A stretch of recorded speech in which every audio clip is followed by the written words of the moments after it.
Expatriate packages are relatively high in India due to several factors. On the one hand, the cash compensation that an employee receives is relatively high, and although the cost of living in India is relatively low, the employee's cash compensation is affected by several factors, not just local salary conditions or even the relative cost of living. It's important to note that when most companies send staff into India, the majority of them continue to use what's known as a home-based salary approach. Now, a home-based salary approach means that the employee's compensation is linked to the salary which they would earn in the home location for the job which they're doing in the host location, which in this case is India. And that is then adjusted for differences in terms of taxation, cost of living, and also additional allowances are also provided in order to encourage or incentivize the employee to go. Now, relative to other locations in the region, as you point out, the cost of living in India is probably cheaper in comparison to locations like Hong Kong and China. And this is true. So if we just look at somebody's net package adjusted for cost of living, you will see that a salary in India will probably be lower than a salary in Hong Kong or mainland China. However, if we then look at other factors which are included in the employee's cash compensation, and the other main factor that's included is what's known as a location allowance or a hardship allowance. Now, India still remains a relatively developing location, and that means that companies sending expatriates into India will continue to pay relatively high location or hardship allowances, and they will be relatively high in comparison to locations such as China and even Hong Kong, where location allowance will either be minimal or zero.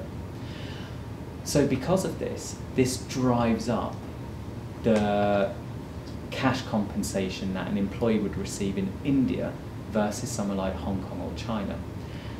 And then, once we add in the value of benefits, benefits packages in India generally are quite high in comparison to other locations in the region.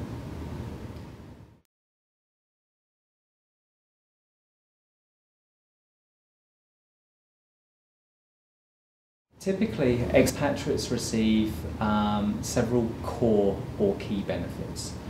One is housing.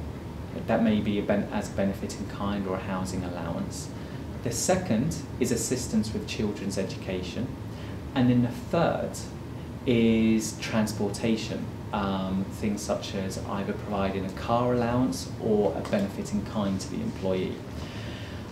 When we look at housing, we know that housing costs in a location like Hong Kong are relatively high, and that's partly what drives up Hong Kong's position in our rankings.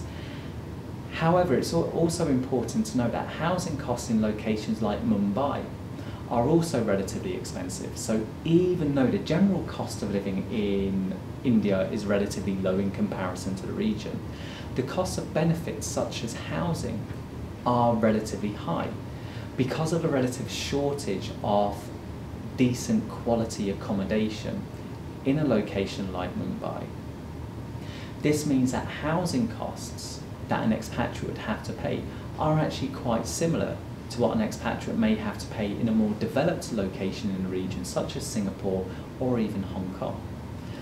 Now, in addition, whereas expatriates in locations like Hong Kong or Singapore may not commonly receive any assistance towards transportation costs, companies may be less likely to provide either A, transportation allowance, or B, a car as a benefit in kind.